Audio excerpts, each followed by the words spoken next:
Bien, ahí le estamos grabando, chicos, para que puedan verlo después más adelante.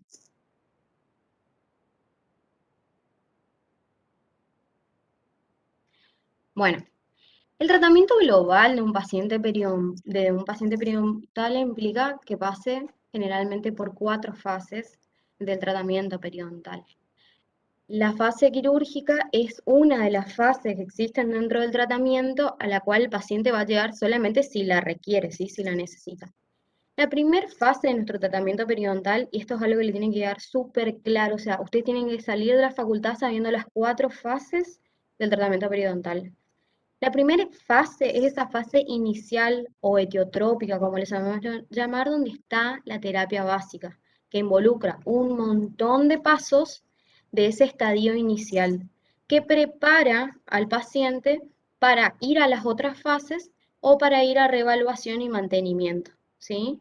La segunda fase es la quirúrgica, así que, vuelvo a repetir, antes de ir a una fase quirúrgica, primero pasamos por la terapia básica, ¿ok? Eso lo voy a recalcar también ahora en los pasos de las cirugías.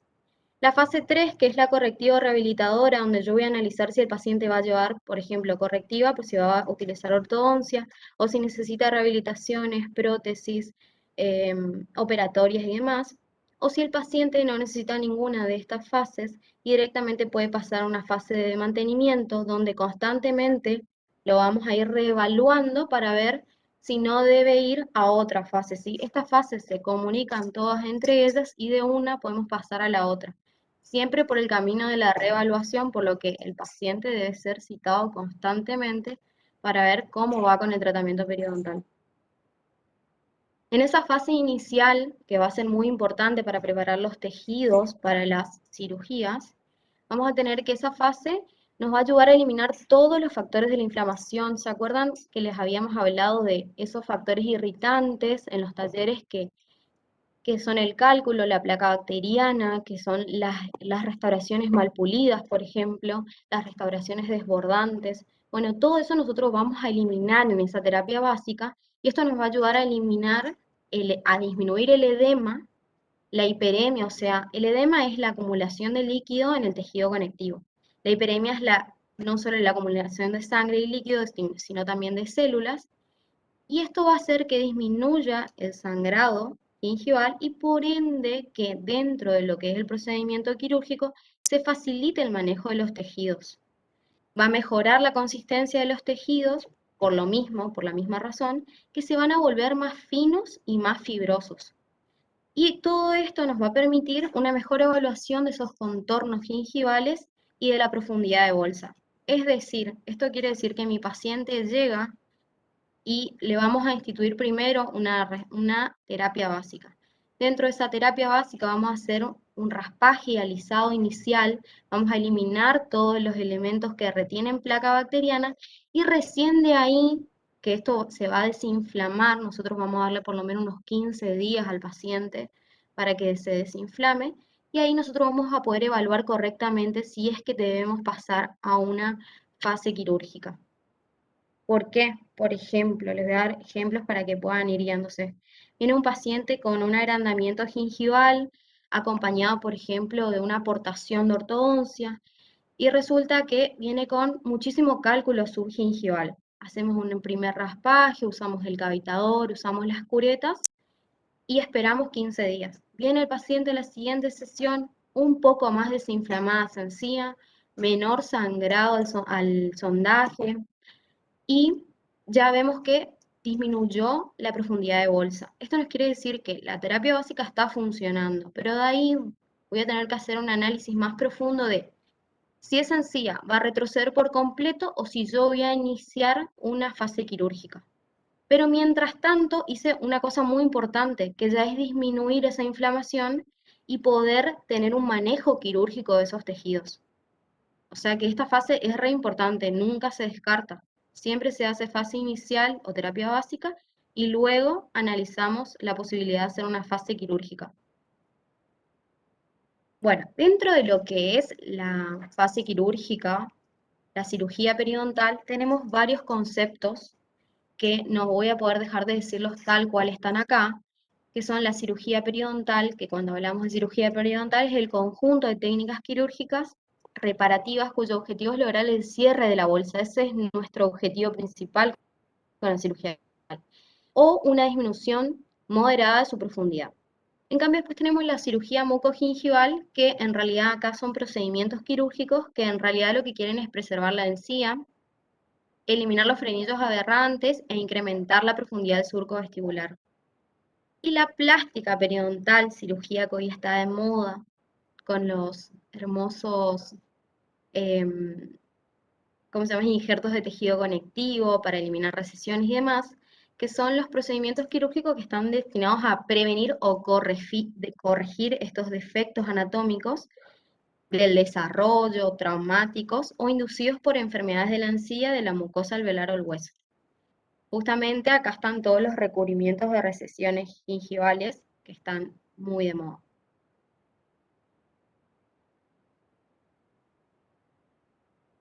Ahí paso la diapositiva. Bueno, los objetivos de la cirugía periodontal en general, porque cada técnica tiene sus propios objetivos, va a ser ganar acceso y visibilidad.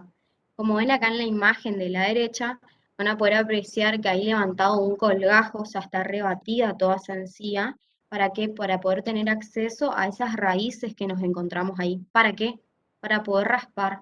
En muchos casos que tenemos bolsas periodontales muy profundas, y ya van varias sesiones de raspaje, hemos esperado los tiempos de cicatrización y esas bolsas no ceden, o sea, no disminuyen su profundidad de bolsa, nosotros vamos a tener que recurrir a la cirugía periodontal para poder abordar esta zona y llegar a raspar donde no vemos. Por tanto, eso es lo que logra acceso y visibilidad. Por otro lado, a través de otras técnicas logramos establecer contornos gingivales favorables. Esto les voy a mostrar yo a través de la gingivectomía y el alargue coronario, que son dos técnicas que ayudan a eso, a establecer contornos gingivales favorables. ¿Qué quiere decir? Que el paciente se los va a poder autohigienizar, ¿sí, chicos?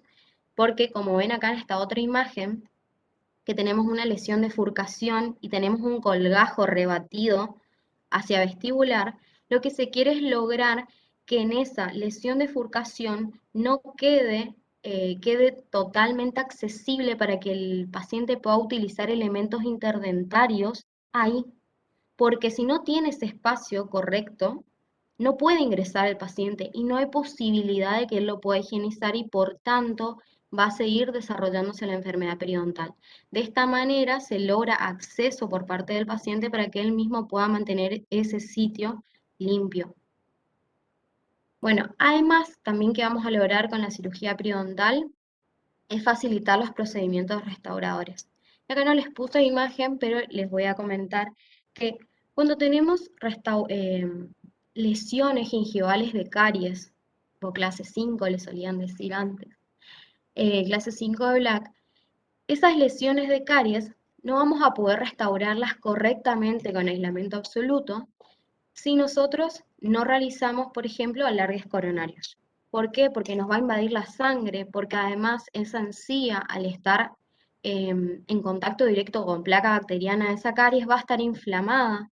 Entonces, para poder hacer un procedimiento restaurador correcto, nos vamos a valer de las técnicas de alargue coronario, donde lo que vamos a hacer es establecer un nuevo margen gingival un poco más apical, a través de la eliminación de hueso y un poco de encía, ¿sí? Vamos a eliminar primero encía y después luego hueso para restablecer de nuevo un espacio biológico nuevo, más apical a donde estaba. Y eso nos va a permitir corregir la caries que teníamos en ese lugar. También lo podemos hacer cuando necesitamos hacer prótesis fija, coronas, y nos ha quedado muy poco remanente, ya sea por fractura de la corona, por fractura de la raíz, y en esos casos nos tenemos que ir más apical. No nos vamos a ir más apical y a meter nuestra restauración subgingival invadiendo el espacio biológico. No, eso no vamos a hacer. Lo que vamos a hacer es generar un nuevo espacio biológico más apical para que nuestra restauración quede supragingival o a nivel del margen gingival, ¿sí? Esto quiero que, estos conceptos son muy importantes que les queden en la cabeza, porque les van a permitir el día de mañana hacer odontología de la mejor.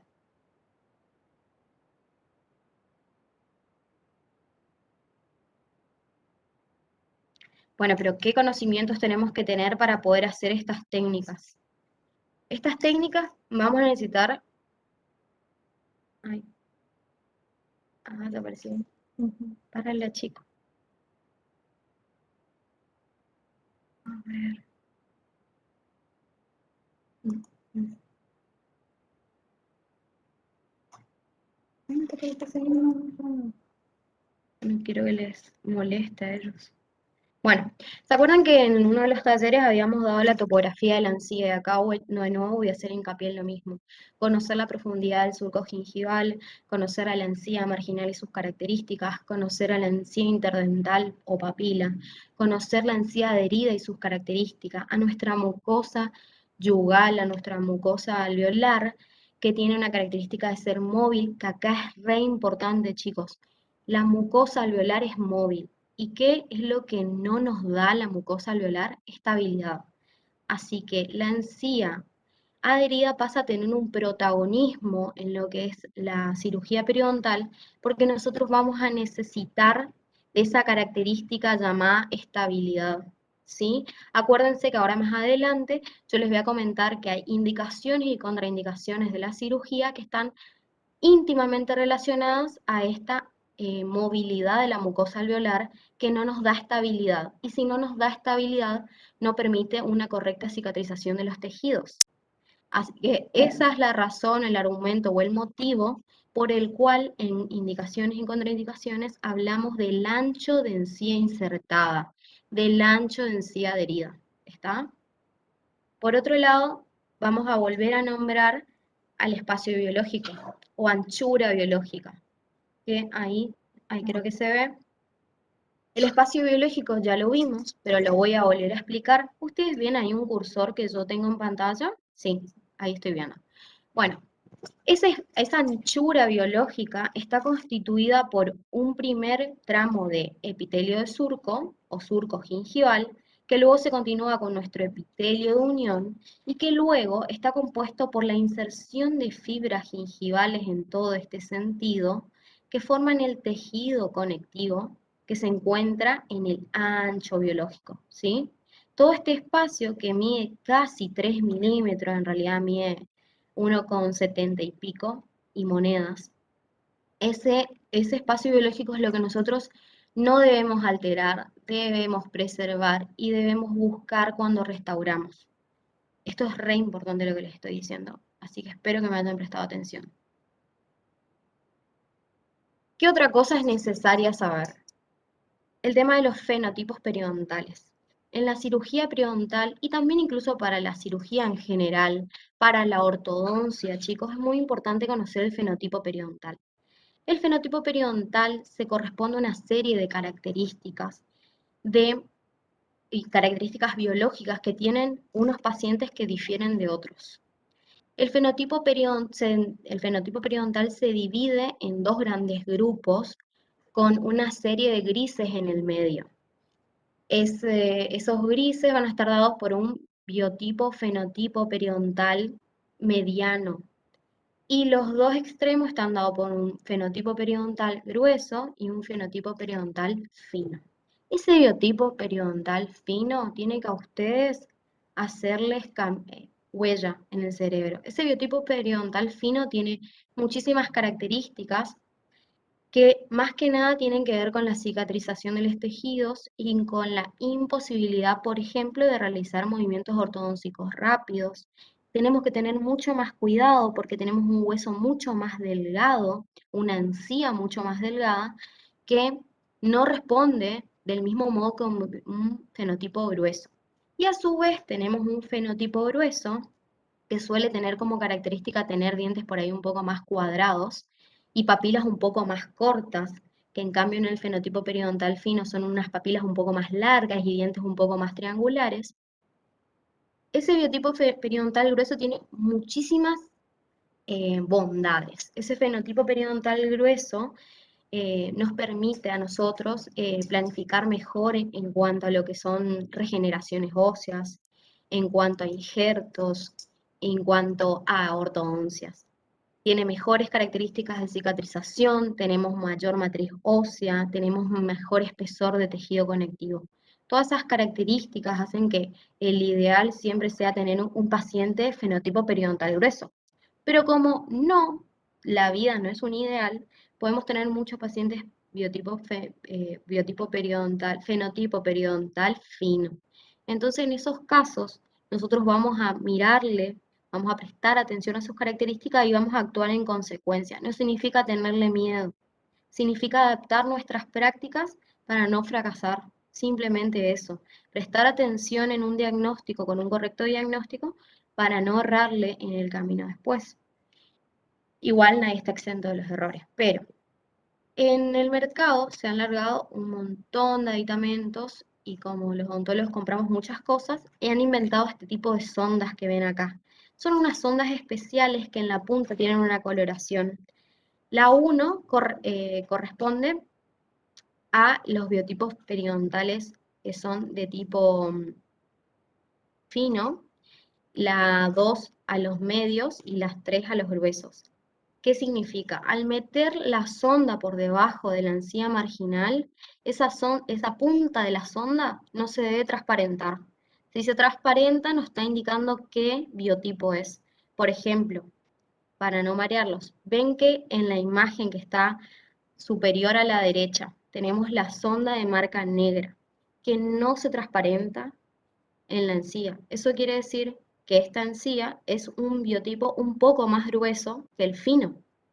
En cambio, si ustedes pasan a la segunda imagen, que es la superior izquierda, la sonda verde, la punta verde, se empieza a visibilizar debajo de la encía. Quiere decir que este biotipo responde entre un medio a un fino, que fíjense cómo la sonda periodontal azul se transparenta bien clarita a través de la encía.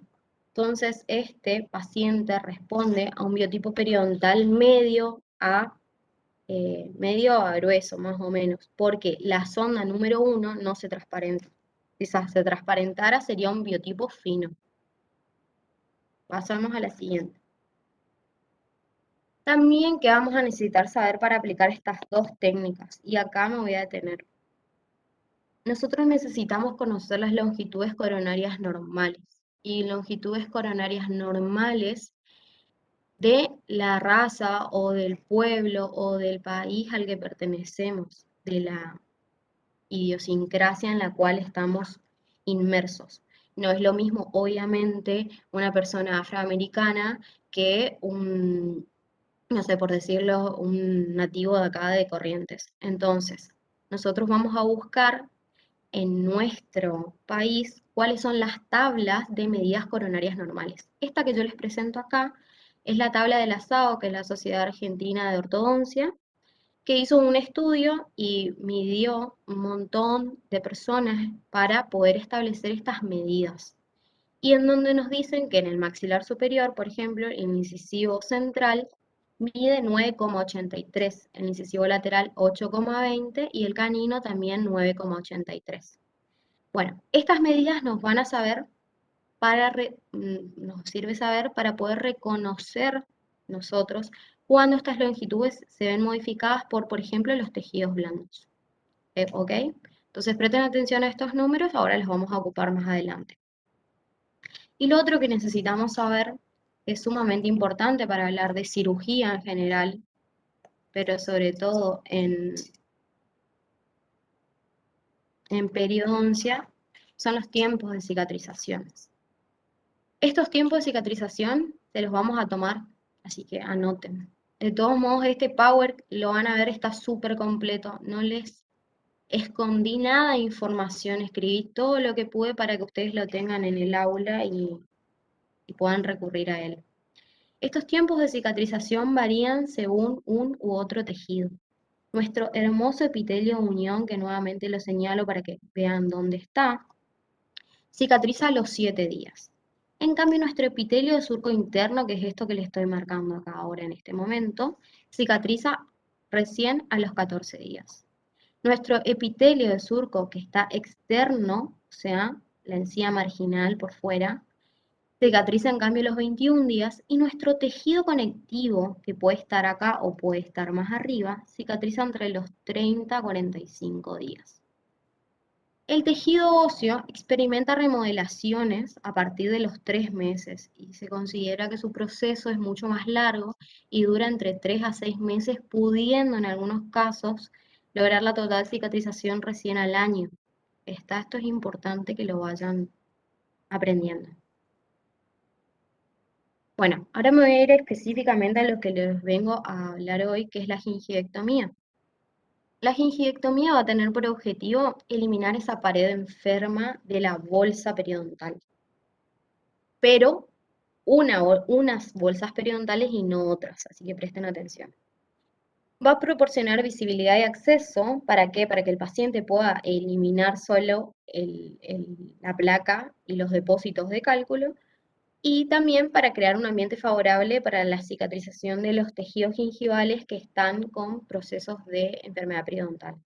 ¿Ok? De este modo vamos a restaurar los contornos fisiológicos y el paciente va a poder tener una adecuada higiene. ¿Cuándo está indicada la gingivectomía? Cuando tenemos bolsas falsas. ¿Se acuerdan del taller cuando eran bolsas falsas? Cuando teníamos una bolsa, no solo que está ubicada supracrestal, sino que está ubicada hacia coronal, chicos. Y también está indicada la gingivectomía cuando tenemos bolsas verdaderas supraóseas, es decir, este tipo de bolsa que está a nivel de la raíz, pero que no está por encima del hueso y no por debajo del hueso, ¿ok? Sin importar la profundidad de la bolsa, está indicada la gingivectomía y lo que tenemos que tener en cuenta es un adecuado ancho de encía insertada. Se va a indicar para la supresión de los agrandamientos gingivales cuando tenemos agrandamientos gingivales. ¿Se acuerdan, chicos, que hay casos en que los pacientes consumen fármacos como fenitoína, dilantoína, que causan, que en general algunos son hipotensores y algunos son medicamentos para la epilepsia? En esos casos se produce generalmente en presencia de placa agrandamientos gingivales. Esos agrandamientos gingivales tienen indicada la gingivectomía porque resuelve la profundidad de la bolsa. Por otro lado, también está indicada la gingivectomía cuando tenemos abscesos periodontales supraóseos, en donde al eliminar toda la bolsa del absceso, estamos eliminando el foco del absceso. Y también, obviamente, para los que les comentaba hoy, que es facilitar la odontología restauradora. ¿Cuándo está contraindicado? Cuando las bolsas son, como en el caso de la imagen, infraóseas. Que si recuerdan nuestra explicación del otro día, es cuando las bolsas están paralelas a la superficie radicular, pero esa reabsorción del hueso se ha dado en forma angular, no en forma de meseta, no en forma de reabsorción horizontal, y la eliminación de esa bolsa, fíjense que nos va a dejar igual una bolsa que se va a ubicar por detrás del hueso. Así que en estos casos no está indicada la gingivectomía. Por otro lado, tampoco está indicada cuando yo necesito tener acceso al hueso, porque como la radiografía es una imagen bidimensional de algo que es tridimensional, muchas veces al sondear ya nos damos cuenta que hay algún defecto óseo. Y hay muchas veces que la cirugía periodontal lo que nos va a permitir es ese acceso y visibilidad. Entonces, si yo necesito ver el hueso, si dudo del estado del hueso, o si necesito acceder al hueso, porque, por ejemplo, voy a realizar un alargue coronario, yo no voy a poder utilizar como técnica la gingivectomía. También no va a estar indicada cuando el fondo de la bolsa es apical a la línea mucogingival, porque recuerden que esa línea mucogingival era nuestro límite entre la mucosa alveolar y la encía adherida, y esa mucosa alveolar es una mucosa móvil que no facilita la cicatrización. Entonces, cuando el fondo de la bolsa es apical a esa línea, no va a estar indicada la gingivectomía. Tampoco va a estar indicada cuando tenemos consideraciones estéticas. El término a utilizar es porque va a quedar mal. Por ejemplo, si hago una gingivectomía en la zona anterior, con una eliminación de bolsa profunda. Y cuando el paciente tiene mala higiene oral, porque nosotros lo exponemos a un procedimiento quirúrgico que debe tener el correcto acompañamiento por parte del paciente. ¿Cuáles son las ventajas de la técnica? Es que es una técnica realmente simple, predecible y que la eliminación de la bolsa está asegurada, porque nosotros vemos que la eliminamos. ¿Cuáles son las ventajas? Las desventajas, que la cicatrización se da por segunda intención, porque ahora les voy a explicar más adelante, pero nosotros vamos a hacer un bisel a 45 grados, que es un bisel externo, por lo, por lo cual va a quedar expuesto tejido conectivo. Ese tejido conectivo, al no tener epitelio por encima, al no estar suturado epitelio con epitelio, va a cicatrizar por segunda intención. ¿Esto qué va a generar en el paciente? Molestia, ardor, algo de sufrimiento. También eso va a causar la posibilidad de hemorragia postoperatoria y nosotros al hacer esta técnica lo que hacemos es perder un poco de densidad queratinizada. Y la desventaja que tiene es que no puede solucionar ningún tipo de efecto infraóseo porque no expone el hueso. Nosotros no vamos a ver el hueso.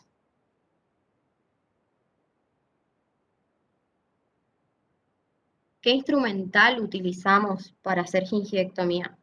La pinza que ven en el margen superior izquierdo es una pinza de Crane o de Crane. Esa pinza de Crane vieron que en un lado tiene como si fuera una pinza de algodón, simple, recta, y del otro lado tenemos una punta aguda que mira hacia adentro de la pinza. Bueno, esta pinza nos va a servir para marcar el extremo apical de la bolsa, ¿ok?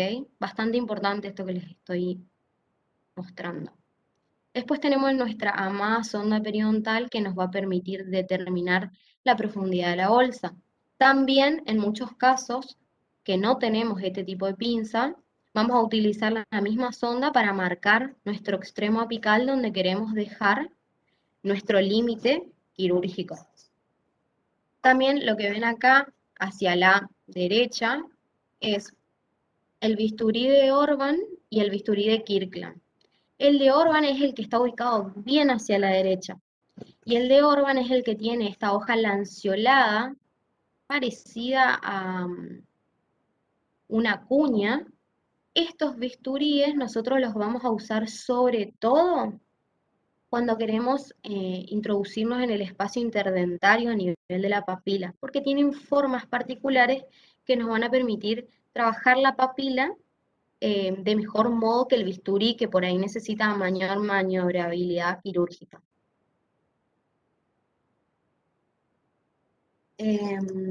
También vamos a necesitar un mango de bisturí en el que vamos a montar una hoja 15C y las curetas.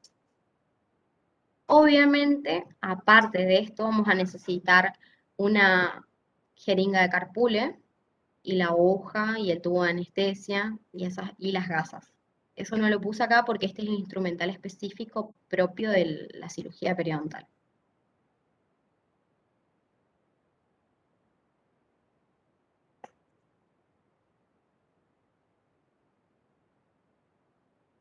Bueno, acá vamos a hablar de la técnica directamente. Les puse paso por paso de la técnica para que lo tengan a mano después. Como les había comentado, antes de comenzar o antes de terminar que nosotros vamos a hacer esta técnica de gingivectomía, nosotros vamos a tener alguna sesión con el paciente de raspaje y alisado, de instauración de una terapia básica, donde el paciente va a quedar en perfectas condiciones. Más allá de que a veces cuando nosotros hacemos el corte de la encía, nos encontramos de nuevo con cálculo subgingival, pero en esa sesión previa nosotros debimos haber eliminado la mayor cantidad de cálculo posible, visible y accesible. Bueno, entonces luego de esa sesión previa que tuvimos que haber logrado el raspaje alisado, que nos va a ayudar a disminuir toda la inflamación y demás, vamos a hacer la anestesia. La anestesia va a estar acorde al área a intervenir. Generalmente intervenimos lo que es vestibular de tanto la zona superior como inferior. También podemos hacerlo por palatino y por lingual, pero la zona más común a intervenir es vestibular. Nosotros vamos a hacer la exploración, la medición con la sonda y la determinación de la profundidad de la bolsa. Podemos marcar el límite donde vamos a cortar la encía con la pinza de Crane o con nuestra sonda periodontal. ¿Vieron en esta imagen que ven acá en el medio, en la superior del medio, que tenemos como unos puntos sangrantes a diferentes alturas? Bueno, esos puntos sangrantes nos van a determinar el límite de nuestra eliminación de la encía, ¿sí? Nosotros lo que vamos a hacer es tomar el mango de bisturí, le vamos a montar la hoja 15C y lo que vamos a hacer es recorrer